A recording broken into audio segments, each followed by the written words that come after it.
السلام علیکم ویورز، آج کا ہمارا موضوع ہے اللہ کے راضی ہونے کی نشانی۔ اللہ تعالیٰ نے اس دنیا میں جو بھی چیز کی تخلیق کی ہے اس کی کوئی نہ کوئی نشانی اور علامت ضرور رکھی ہے جس سے اس کی پہچان ہوتی ہے۔ اللہ تعالیٰ نے انسان کو اشرف المخلوقات پیدا کیا ہے۔ اللہ تعالیٰ نے انسان کو بڑی بڑی عظیم نعمتوں سے نوازا ہے۔ اللہ تعالیٰ نے انسان کے علاوہ دنیا میں کسی کو بھی اتنی نعمتیں عطا نہیں کی۔ اللہ تعالیٰ نے ہمیں اشرف المخلوقات بنایا ہے۔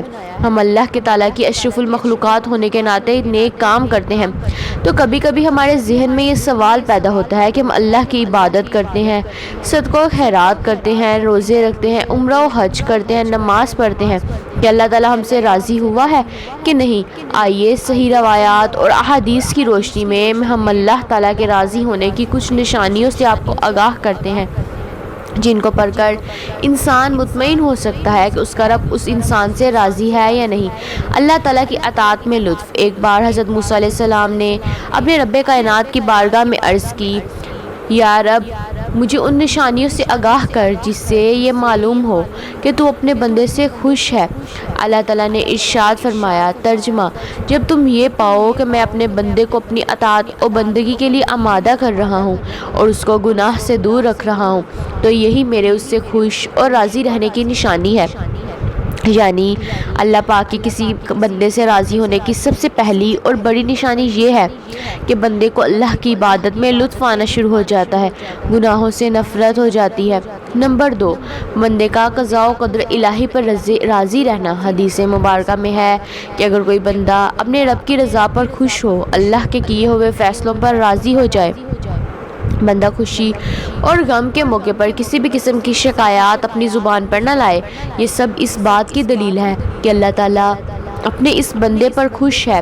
حضرت مولا علی نے فرمایا، اللہ تعالیٰ کے اپنے بندے پر خوش ہونے کی علامت یہ ہے کہ وہ اللہ کے ہر فیصلے پر راضی ہو جائے، چاہے وہ فیصلے اس بندے کے فائدے کا ہو یا نقصان کا۔ نمبر 3، مساکین کی محبت۔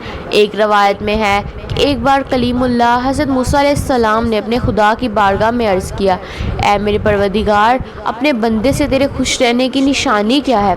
تو اللہ پاک نے فرمایا، حضرت موسیٰ پر وحی نازل فرمائی، جس کا ترجمہ کچھ، اے موسیٰ علیہ السلام، جب تم اپنے دل میں مساکین کی محبت اور ظالمین سے نفرت کو محسوس کرو تو سمجھ لینا کہ ہم راضی ہیں۔ نمبر 4، اللہ کی خوشی پیاری یا بندوں کی۔ اس دنیا میں بے شمار ایسے لوگ ہیں جو اپنے آپ کو پکا اور سچا مومن مانتے ہیں، جو زندگی میں لوگوں کی رضا کو اپنے رب کی خوشی اور رضا پر ترجیح دیتے ہیں۔ ایسے لوگوں کو یہ بات ذہن نشین کر لینی چاہیے کہ اپنے آپ پر غرور کرنے میں میں سچا اور پکا مومن ہوں، یہ بات ان کا ایمان کو کمزور کر دیتی ہے۔ یہ بات کہنے سے اللہ بھی ایسے بندوں پر ناراض ہو جاتا ہے، جس کی وجہ سے یہ بندہ اپنے رب کی رحمتوں سے دور ہو جاتا ہے۔ انسان کی اس نقطے پر توجہ دلانے کے لیے بے شمار روایات ہیں۔ حضرت امام صادق سے اس معاملے میں ایک بہترین روایت کچھ اس طرح سے ہے، ترجمہ: تم کسی کو خوش کرنے کی خاطر اپنے رب کے غضب کو مشتعل نہ کر دینا، اور اس سے دوری اختیار کر کے تم کسی کی قربت تلاش کرنے کی کوشش مت کرنا۔ اس کے بارے میں حضور پاک حضرت محمد صلی اللہ علیہ وآلہ وسلم نے خود فرمایا ہے، جو اپنے رب کو ناراض کر کے دنیا داری کی خوشی کا طلبگار ہو تو رب کائنات اس کو اسی دنیا کو اس پر مسلط کر دیتا ہے۔